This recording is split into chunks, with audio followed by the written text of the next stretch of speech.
Hello, அஸ்ஸலாமு அலைக்கும். வெளிச்சத்தில் விளங்குற பாட்டி பாரு. இது வந்து 1 கிலோ இருக்குமா? தூக்கி வை மீனா. 1 கிலோ இருக்குதான் செய்யணும். ஆமாம், 1 கிலோ. அவ கூட சொன்னால் நான் 100 ரூபா போட்டு வாங்கிக்கிறேன். பாருங்கள், பார்த்துட்டு எப்படி இருக்குன்ட்டு சொல்லுங்கள். லைக் பண்ணுங்கள், ஷேர் பண்ணுங்கள், சப்ஸ்கிரைப் பண்ணுங்கள். பாட்டி அந்த இது காரலை அதில் 2 போட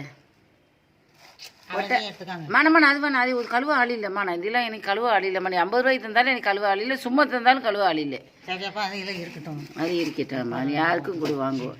இது வந்து இது ஓரளவு பெரிய மீன். பாதியை பார்த்துக்கிட்டே இதில் பாதி கழிவு காவாசி 1/4 கிலோ கழிவு போயிடும். 3/4 கிலோ தான் மீன் தேரும். 100 ரூபா என்ன? பொரிச்சிக்கிறலாம், ஆக்கிக்கிறலாம். ஆக்குனா கரைஞ்சிரு, பொரிச்சாதான் ஓகே. ஆமாம், சரி, சட்டியில் எடுத்து போடு. சரி, பார்த்துட்டு மீன் நயமாக என்னான்னு லைக் பண்ணுங்கள், ஷேர் பண்ணுங்கள், சப்ஸ்கிரைப் பண்ணுங்கள். பாட்டி பார்த்த உடனே சிரிப்பு. பார்த்தா நீங்கள் வாங்குவே இல்லைம்மாங்கிற. அம்மா, நான் அங்கே வர்றவதான்.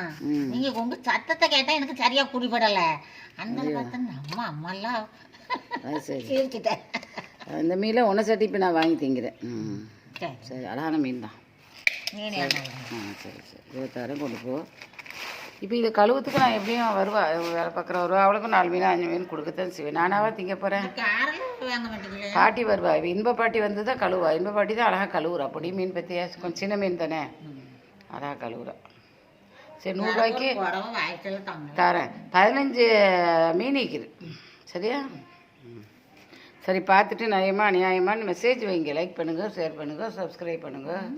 இது சின்ன பிள்ளை, இந்த பிள்ளை பெற்ற பால் கொடுக்குற பிள்ளைகளுக்கு இல்லை, எல்லாமே இதில் வைக்கிற எல்லா மீனுமே நல்ல மீன் தான் கொடுக்குற பிள்ளைகளுக்கு. அதுக்கப்புறம் வயசாளிகளுக்கு பெரிய மீன்லாம் செவிக்காமல் வைக்கிற ஆட்களுக்கெல்லாம் ஆக்கி முள்ளை எடுத்துகிட்டு கொடுக்கணும்.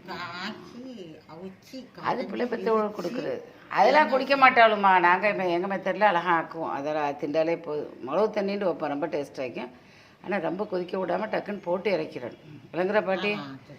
அப்படின்னா பிச்சு திங்க டேஸ்ட் ஆகிக்கும். சோத்து கறியாகவும் ஆவிடும். மிளகு தண்ணி வச்சாவே நாங்கள் மல்லி சட்னி அரைச்சி புளியெல்லாம் காய்ச்சுவோம். அப்போ தான் டாப் ஆகிக்கும். இப்போ நான் இன்றைக்கி சிறுகிழங்கு ஆக்க போகிறேன். அதுக்கு இப்போ 1 மீனை தான் ஆக்க போகிறேன். வைக்கிறேன். ஆமாம், லைக் பண்ணுங்க, ஷேர் பண்ணுங்க. நீ என் கூட்டுக்கு வராம தானே கட் பண்ண. அது எல்லாம் நீ அந்த பக்கமாக திரும்பினியே என் கூட்டு தானே எப்போ வருவா. அப்போ நான் இன்றைக்கு வெளியே இறங்க மாட்டேன். இறங்க போய் உன்னை கண்டேன். யார் கடவுளுக்கு எப்பவும் யார் நேர்மையாக இருந்தால் எல்லாம் நேர்மையாக. பூனை குறுக்க விட்டாக்கள் எல்லாம் விட்டுருவான். நான் தான் சொல்கிறேனே, பாட்டி கொஞ்சம் நயமாக இருந்தால் கொண்டு தா சின்ன மீன்லாம் சொல்லிக்கிட்டு இருக்கிறேனே. இது நான் மட்டுமா திம்பேன்? இலையில கஷ்டப்பட்டவளுக்கு கேட்டாலும் 4 மீன் கொடுத்து தான் திம்பேன். வைக்கிறேம்மா.